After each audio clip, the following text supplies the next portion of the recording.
চলো আজকে পুঁটি মাছের শুটকি বানাই কীভাবে বানাইছি সেটাই তোমাদের লগে শেয়ার করলাম। আসসালামু আলাইকুম, কেমন আছো সবাই? আশা করছি ভালো আছো, আল্লাহ রহমতে আমিও ভালো আছি আলহামদুলিল্লাহ। তো এখানে দেখা হয় যে আমি লইছি পুঁটি মাছের শুটকি, এগুলা শুধু শুধু মাছগুলি যে পুঁটি মাছ সেইগুলির শুটকি আর কি। তো এইগুলি আমি সুন্দর করে কাটতে ধুয়ে লই। এখানে আছে পেঁয়াজ আর রসুন, আমার কাঁচামরিচ লাগবো, আদাও লাগবো।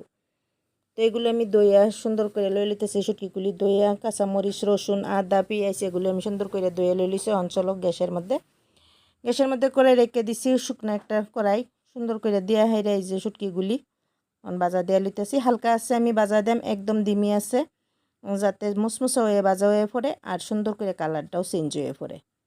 একটু সময় লাগবে, সময় লইয়া শুটকিগুলি বাজা দিলে সুন্দর করে বাজা হয়ে পড়বো আর সুন্দর এই যে দেখো মুসমুসা হয়ে পড়ছে, কালারটাও চেঞ্জ হয়ে আইতেছে।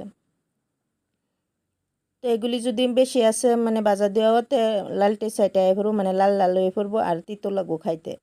তো আমি সুন্দর করে একটু সময় লইয়া হাই শুটকিগুলি বাজার দেওয়া লইলাম। এই যে কালারটা চেঞ্জ হয়ে পড়ছে, মুসমুসা হয়ে পড়ছে, অহন নামায় লইছি। অহন পাটার মধ্যে বাটলে বা মিক্সির মধ্যে বাটলে একদম কাটাগুলি ফিনিশ হয়ে যাব।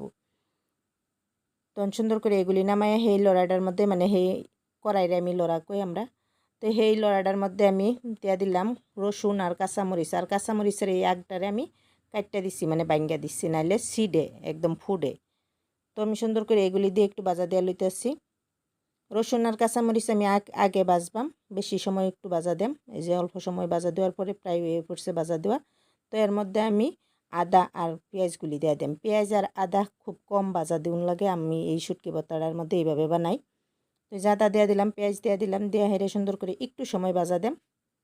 রসুন আর কাঁচামরিচ কিন্তু আগের দিনেই বাজা হয়ে পড়ছে, তখন সুন্দর করে আমি একটু বাজা দিয়ে লইলাম।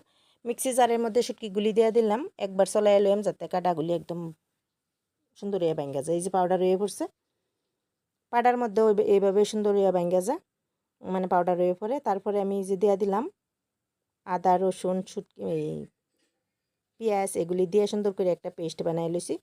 এটা একদম বেশি ফাইন পেস্ট হইছে না, সুন্দর করে মানে দরদরা হইছে আর কি, হালকা বাঙ্গা যেকো হেরম হইছে। সুন্দর করে এই যে এগুলি পেলেটও লই লইলাম, লয়ে হেরে একটু সরিষার তেল দিয়ে দিলাম, দিয়ে হেরে সুন্দর করে এই যেভাবে মাখাই লইতেছি। তো চামচ দিয়ে ভাবছিলাম মাখাইম, তো চামচ দিয়ে মাখানি কি জুইত লাগে নাকি, মজাই লাগে না আর স্বাদও লাগে না। তারপরে আমি লইলাম হাত দিয়েই মাখাইলাম। হাতে মাখানোর মতন ভর্তা আর কোনো পাওয়া যায় ঠিক না। তো এই যে দেখো আমার শুটকি ভর্তাটা একদম রেডি হয়ে পড়ছে। কত সুন্দর লাগতেছে না শুটকি ভর্তাটা? এটা রুটির লগে পুরির লগে একদম ভাতের লগে পোলাওয়ের লগে খাইতে খুবই মজা লাগে, খিচুড়ির লগে। তো কিরম লাগলো আমার একদম ছোট্ট একটা ভিডিও? যদি ভালো লাগছে like share comment and subscribe করো, আমার সঙ্গে থাকবা পাশে থাকবা।